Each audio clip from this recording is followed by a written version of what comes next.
Welcome, ladies and gentlemen, to the Counselor's Office. I'm Mr. Gaming Counselor, and I'm your host today for the Something Destiny Show, where we talk about all things Destiny, though I do want to say this might be the last time we do this. Yeah, I know, it's shocking.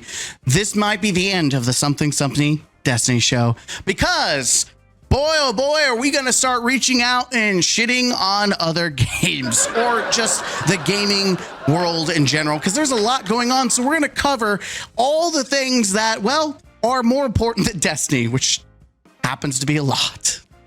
But while we're talking about Destiny, boy, it's not been a good couple months for Bungie. I mean, you've got to think about how bad things have been received by Marathon and even the Destiny community. You've got to think that half the community is upset with Bungie. Then you have people who left the game and the community are upset or don't like Bungie. And now you have people who have no ties to Bungie or even Destiny who are now realizing that content is being removed from the game as they're going through and trying to look at Marathon. You're like, wait, Bungie takes content away from you guys? Yes, they do. It's kind of crazy, to be honest. You have all like things that you and I know about Destiny and Bungie, like it's been part of our lives. Whereas people outside are like kind of like the situation where a couple is breaking up and people are digging in and like, ooh, I can't believe he did that. Oh, girl, I can't believe she did that. Oh my God, I can't believe Bungie be taking everyone's money running. Yeah, that's exactly what's be happening. Yeah, it's like everyone's finally realizing what's going on. And in that moment when you're watching everyone shocked and surprised that, you know, Bungie's dirty laundry's out there and everyone's seeing it and criticizing it, and you're sitting here thinking, there might be actually something wrong with me because I continue to play this game. In fact, I've come to the conclusion that almost everyone that plays Destiny has some form of mental disorder or some kind of mental issue. Like half of us got some kind of weird Stockholm syndrome. Like it is very apparent that we should not be supporting or playing any games made by Bungie based on how they treat their community. But you know what's crazy? The prices are going up. That's right. The prices of games are going up. But ironically, at the same time, the prices for doormats are actually going down. That's pretty crazy. I guess they're no longer needed by these billion-dollar companies since they're using gamers' faces to step on as doormats instead. Pretty crazy. In other news, it was just announced that Bungie has a new VP. That's right. Justin Truman. Now, I know what you're thinking. How many white bald dudes are going to be leading this company? I don't know. Your guess is as good as mine. But if you thought Pete Parsons was bad, Justin Truman is the dude, well, that brought us this little thing. That's right. If you ever felt like the game was going to go down the toilet, now is the time to jump off the Titanic. But wait, we just had another GDC conference where Justin Truman showed up. Here, see for yourself what he had to say. Our viewpoint on the matter has actually evolved here at Bungie. So instead of being aware of that over delivering the patterns you're setting, instead, always expect under delivery. Surprise them when it actually works. In fact, I am proud to reveal our next expansion to date. Edging our wallets. That's right, edging our wallets. And when we say our wallets, we mean the leaders of Bungie. The future is about soaking up as much money from our community as possible to edge us to our goal of a new car. Listen, if we're ever going to compete with Pete, we've got to be able to build our own collection, okay?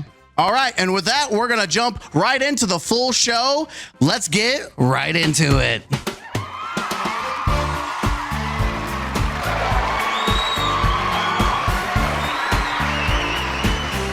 Now, at the beginning of the show, we mentioned that game prices are starting to go up. And Yeah, a lot of that is thanks to Nintendo. That's right, kicking off the Douchebag of the Year award goes to Nintendo because not only are they increasing prices, but they're also making sure you can't compete with them. We just got the news that Palworld is removing the ability to fly on creatures because apparently Nintendo has patents on it. Now be careful because being able to live is going to be patented by Nintendo and you're going to have to sell them your soul. But even Xbox is going up in prices, which is really weird because they released Oblivion remastered for like $40. It was like, what? How are you going to release something cheap and then crank everything else? Guys, we're going to get goodwill and then immediately lose all that goodwill by making you pay more on future titles. But Game Pass, what's even worse is that out of all of this, there was a hero amongst the gaming community that I don't think we expected. That's right. EA came out and said, no, we're not going to increase our prices. Huh? We're talking about the same company that makes Madden and cranks out the same slop and tries to monetize every aspect that they can. They're the unsung hero. This is what's going on in the gaming world, is that we now have EA being the hero of the story. Talking about story, Bungie is getting their ass handed by a one guy. He's smoking some hype copium, expecting to beat them in a lawsuit. That's right. It just came out that the judge denied Bungie's appeal to dismiss the case on the grounds that they don't have proper evidence to support it. That's right. The stupidest lawsuit is now competing against the stupidest action in gaming history, or Destiny history at least.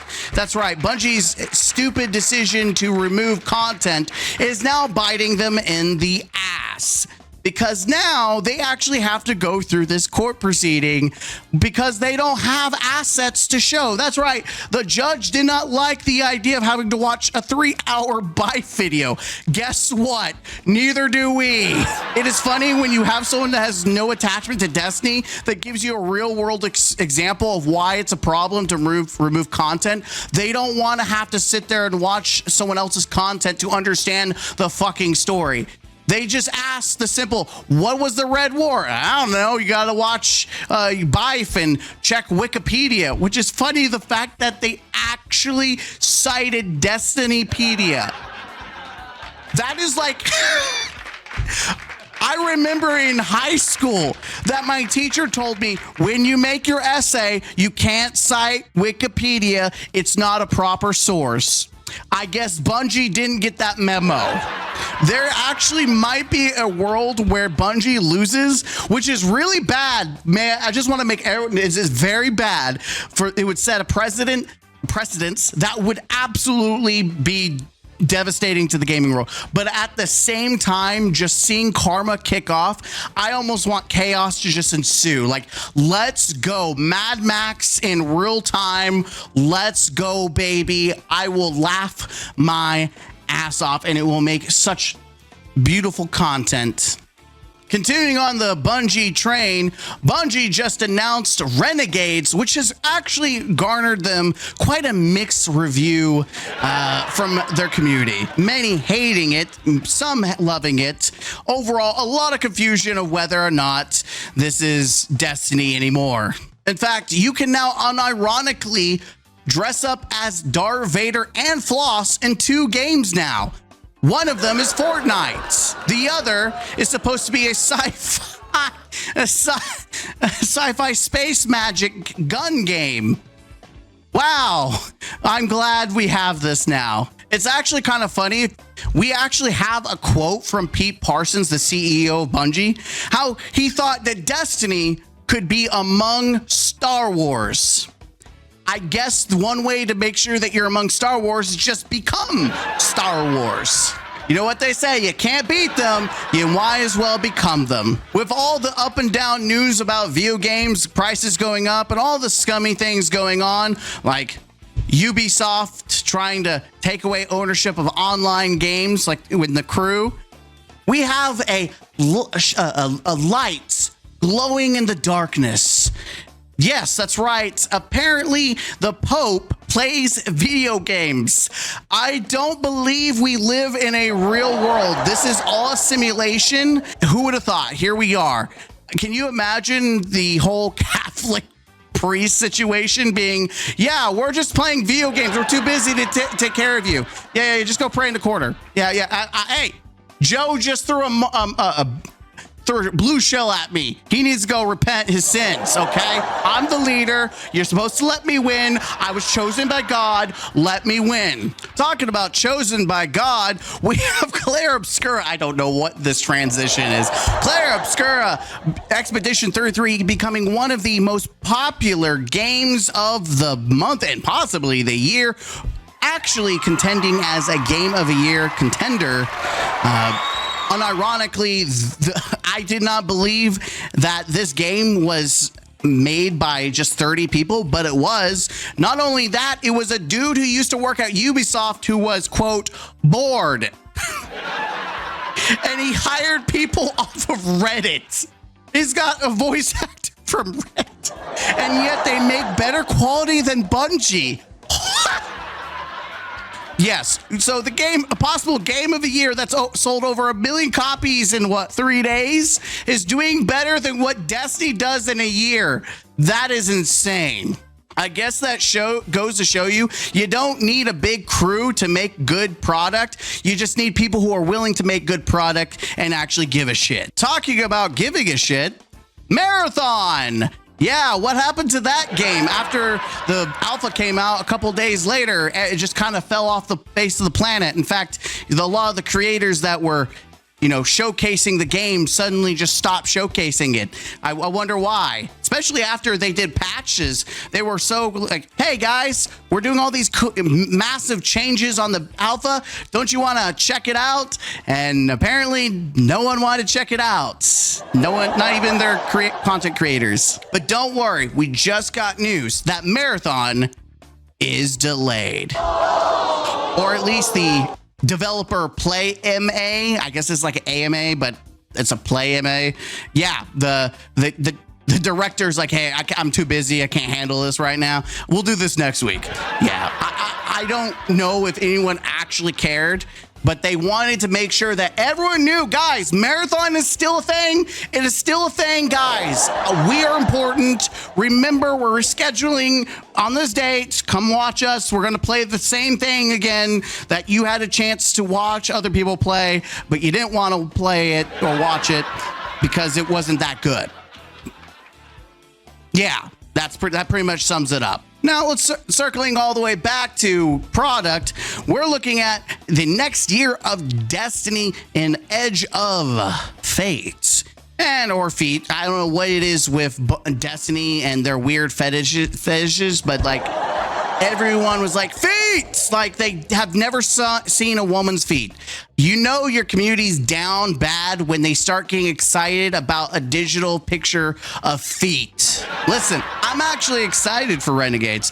I think it'll make for some great case study content that we can look back and study how to kill a franchise.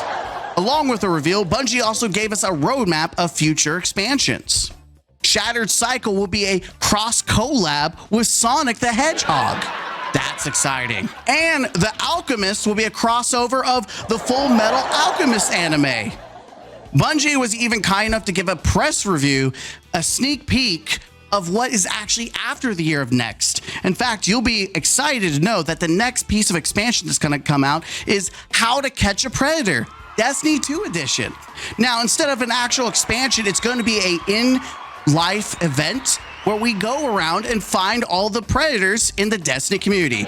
And it will take some time because there's quite a few of them. Last but not least, Nintendo is saying, hey, if you mess with your console, you don't own it anymore. That's right. They're willing to lock your console if you try to modify it. Why? Why? Why is that a thing? You paid for it. You own it. Let people modify it. Unless it's infringing upon, you know, online services, that's one thing. But if people want to modify it, let them do what they want. Especially back in the day when people modified their Apple phones, they would jailbreak it, or they would jailbreak it. And sometimes they would, you know, lock it up, and that's your fault. You took the risk. But Nintendo's like, hey, we own it, even if you think you do. Okay? We own it.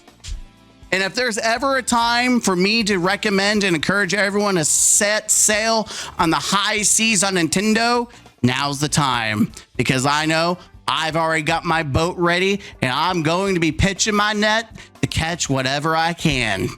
That's right. And ladies and gentlemen, this has been the Something Something Destiny show. In the future will be more about other games, but obviously Destiny is the one that has the most drama, so we like to cover that, of course. I'm Mr. Gaming Counselor. Hit the like button, comment down below, and subscribe to the channel for more. As always, this has been the Something Something Destiny show. I'll see you in the next one. Huzzah!